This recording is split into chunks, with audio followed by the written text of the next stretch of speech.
قربانی ایک مخصوص عبادت ہے، اس لیے ہر حلال جانور کی قربانی جائز نہیں، بلکہ اس کے لیے شریعت نے چند مخصوص حلال جانور مقرر کیے ہیں۔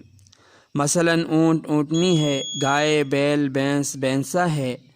بکرا دمبا مینڈا بھیڑ وغیرہ۔ قربانی کے جانوروں کی عمروں سے متعلق مسئلہ یہ ہے کہ اونٹ اور اونٹنی کم از کم 5 سال کا ہونا ضروری ہے، گائے بیل بھینس بھینسا کم از کم 2 سال کا ہونا ضروری ہے، بکرا دمبا بھیڑ وغیرہ کم از کم 1 سال کا ہونا ضروری ہے۔ اگر قربانی کے جانوروں کی عمر مذکورہ بالا عمر سے کم ہو، چاہے 1 دن ہی کم کیوں نہ ہو، تو ایسے جانور کی قربانی جائز نہیں۔ البتہ دمبا بھیڑ وغیرہ اگر 1 سال سے کم ہو، یعنی 6 ماہ سے زیادہ اور سال سے کم ہے، لیکن اس قدر صحت مند ہو، بڑا ہو کہ 1 سال کا معلوم ہوتا ہو، تو ان کی قربانی بھی جائز ہے۔ یہ حکم صرف بھیڑ اور دمبے وغیرہ کے بارے میں ہے،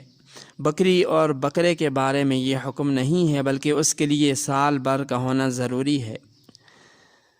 قربانی کے جانوروں کی عمروں میں اصل اعتبار اسلامی سال کا ہے، یعنی اسلامی سال کے اعتبار سے عمر پوری ہونی چاہیے، شمسی سال کا اعتبار نہیں۔ یہاں ایک اہم مسئلہ یہ بھی سمجھیں کہ جن جانوروں کا یہاں پر تذکرہ ہوا، جب یہ اپنی مطلوبہ عمر کو پہنچ جائیں تو عموماً یہ ہوتا ہے کہ ان کے 2 دانت نکل آتے ہیں، جو کہ اس بات کی علامت ہوا کرتی ہے کہ مطلوبہ جانور کی عمر پوری ہو چکی ہے۔ لیکن اس میں یہ بات یاد رہے کہ اصل اعتبار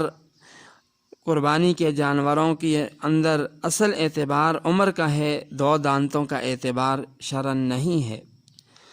اگر کسی جانور کی عمر پوری ہو چکی ہے، یعنی 2 سال پورے ہو چکے ہیں، مثلاً گائے بھینس بھینسا ہے، لیکن ابھی تک اس کے 2 دانت نہیں نکلے، تو ایسے جانور کی قربانی بھی شرعاً جائز ہے۔ البتہ یہاں اس بات کی وضاحت بھی ضروری ہے کہ اگر کسی جانور کے 2 دانت پورے نہ ہوں، لیکن بیوپاری کہہ رہا ہو کہ عمر پوری ہو چکی ہے، اور جانور کی ظاہری حالت بھی یہ بتا رہی ہے، اس کے قد کاٹ یہ بتا رہا ہے کہ عمر پوری ہو چکی ہے، تو پھر اس بیوپاری کی بات پر اعتماد کر کے قربانی کرنے کی یہاں بھی گنجائش ہے۔ البتہ بعض علماء نے لکھا ہے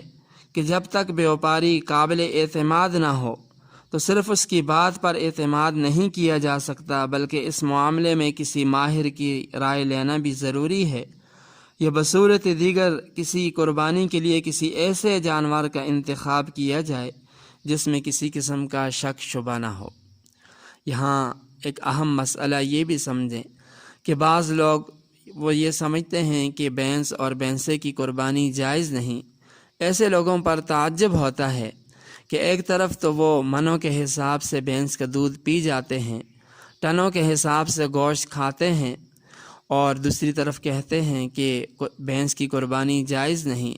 تو بلا شک شبہ جس طرح گائے اور بیل کی قربانی، اونٹ اور اونٹنی کی قربانی، بکرا بکری دمبا وغیرہ کی قربانی جائز ہے، اسی طرح بھینس کی قربانی بھی جائز ہے۔